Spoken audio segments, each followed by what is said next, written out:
1 Maccabees, chapter 2, verse 15, through chapter 3, verse 41. In the mean, while the king's officers, such as compelled the people to revolt, came into the city of Modin to make them a sacrifice, and when many of Israel came unto them, Mattathias also and his sons came together. Then answered the king's officers, and said to Mattathias on this wise, Thou art a ruler, and an honorable and great man in this city, and strengthened with sons and brethren. Now therefore, come thou first, and fulfill the king's commandment, like as all the nations have done, yea, and the men of Judah also, and such as remain at Jerusalem. So shalt thou and thy house be in the number of the king's friends, and thou and thy children shall be honored with silver and gold, and many rewards. Then Mattathias answered, and spake with a loud voice, Though all the nations that are under the king's dominion obey him, and fall away every one from the religion of their fathers, and give consent to his commandments, yet will I and my sons and my brethren walk in the covenant of our fathers. God forbid that we should forsake the law and the ordinances. We will not hearken to the king's words, to go from our religion, either on the right hand or the left.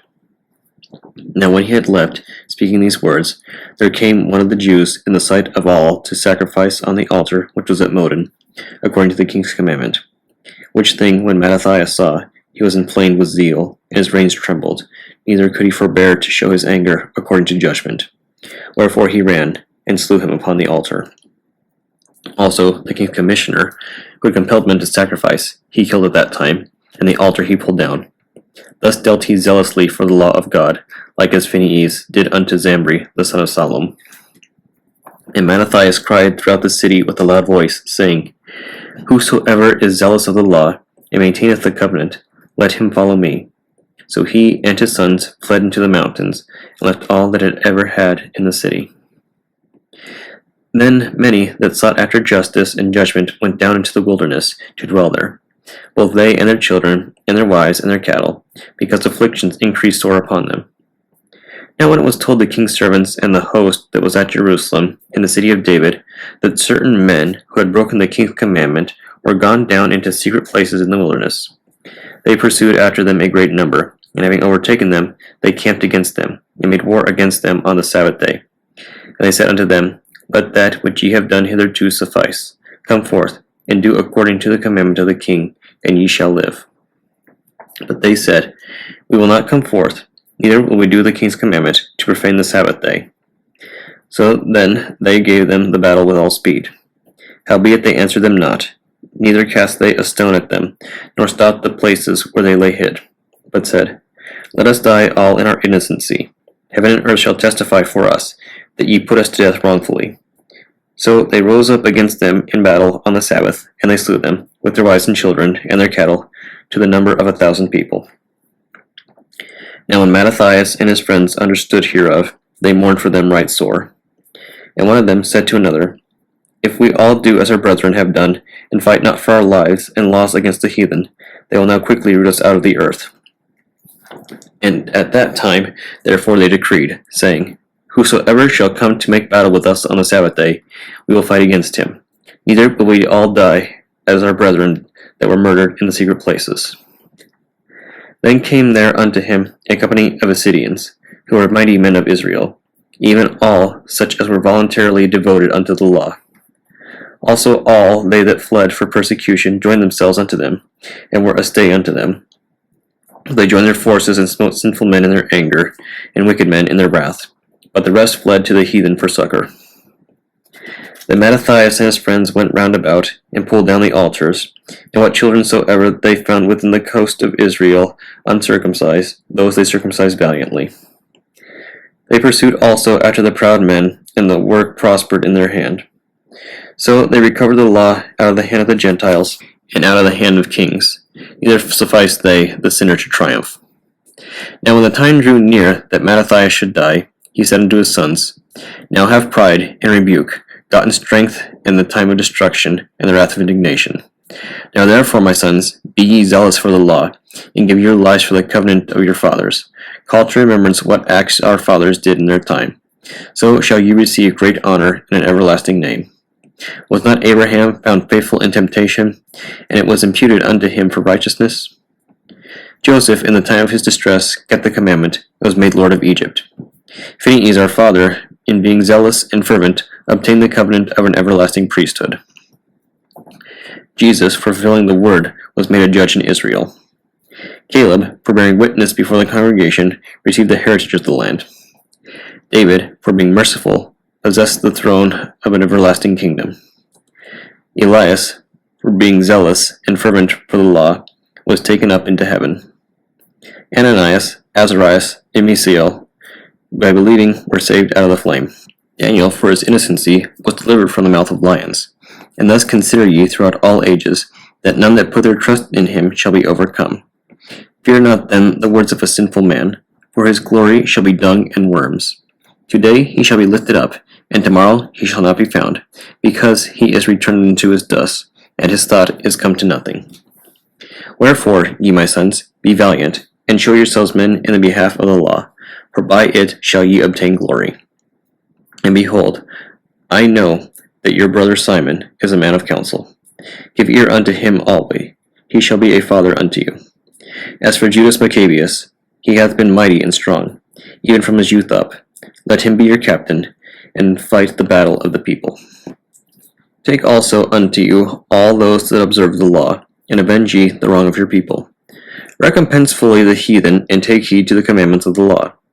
So he blessed them, and was gathered to his fathers. And he died in the 146th year, and his sons buried him in the sepulchre of his fathers at Modin, and all Israel made great lamentation for him. Then his son Judas, called Maccabeus, rose up in his stead, and all his brethren helped him, and so did all they that held with his father, and they fought with cheerfulness the battle of Israel. So he gat his people's great honor, and put on a breastplate as a giant, and girt his warlike harness about him, and he made battles, protecting the host with his sword. In his acts he was like a lion, and like a lion's whelp roaring for its prey, for he pursued the wicked, and sought them out, and burnt up those that vexed his people. Wherefore the wicked shrunk for fear of him, and all the workers of iniquity were troubled, because salvation prospered in his hand. He grieved also many kings, and made Jacob glad with his acts, and his memorial is blessed forever. Moreover, he went through the cities of Judah, destroying the ungodly out of them, and turning away wrath from Israel, so that he was renowned unto the utmost part of the earth, and he received unto him such as were ready to perish. Then Apollonius gathered the Gentiles together, and a great host out of Samaria, to fight against Israel. Which thing when Judas perceived, he went forth to meet him, and so he smote him, and slew him. Many also fell down slain, but the rest fled. Wherefore Judas took their spoils, and Apollonius' sword also, and therewith he fought all his life long. Now when Saron, a prince of the army of Syria, heard say that Judas had gathered unto him a multitude and company of the faithful to go out with him to war, he said, I will get me a name and honor in the kingdom, and I will go to fight with Judas and them that are with him, who despise the king's commandment. So he made him ready to go up, and there went with him a mighty host of the ungodly to help him, and to be avenged of the children of Israel. And when he came near to the going up of Betharon, Judas went forth to meet him with a small company, who, when they saw the host coming to meet him, said unto Judas, How shall we be able, being so few, to fight against so great a multitude, and so strong, seeing we are ready to faint with fasting all this day? Unto whom Judas answered, It is no hard matter for many to be shut up in the hands of a few, and with the God of heaven it is all one, to deliver with a great multitude, or a small company. For the victory of a battle standeth not in the multitude of a host, but strength cometh from heaven. They come against us in much pride and iniquity to destroy us, and our wives and children, and to spoil us. But we fight for our lives and our laws. Wherefore the Lord himself will overthrow them before our face. And as for you, be ye not afraid of them. Now as soon as he had left off speaking, he leaped suddenly upon them, and so Saron and his host were overthrown before him. And they pursued them from the going down of Betharon unto the plain, where they were slain about 800 men of them, and the residue fled into the land of the Philistines. Then began the fear of Judas and his brethren, and exceeding great dread, to fall upon the nations round about them, insomuch as his fame came unto the king, and all nations talked of the battles of Judas. Now when King Antiochus heard these things, he was full of indignation. Wherefore he sent to gather together all the forces of his realm, even a very strong army. He opened also his treasure, and gave his soldiers pay for a year, commanding them to be ready whensoever he should need them. Nevertheless, when he saw that the money of his treasures failed, and that the tributes in the country were small, because of the dissension and plague, which he had brought upon the land, in taking away the laws which had been of old time, he feared that he should not be able to bear the charges any longer, nor to have such gifts to give so liberally as he did before, for he had abounded above the kings that were before him. Wherefore, being greatly perplexed in his mind, he determined to go into Persia, there to take the tributes of the countries, and to gather much money.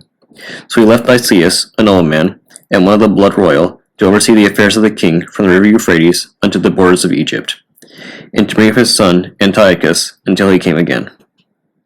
Moreover, he delivered unto him the half of his forces, and the elephants, and gave him charge of all things that he would have done, as also concerning them that dwelt in Jerusalem and Judah. To wit, that he should send an army against them, destroy and root out the strength of Israel, and the remnant of Jerusalem, and to take away the memorial from that place, and that he should place strangers in all their quarters, and divide their land by lot.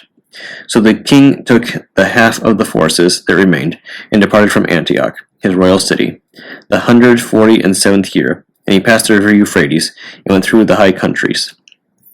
And Lysias chose Ptolemy, the son of Dorymenes, and Nicanor, and Gorgias, mighty men of the king's friends.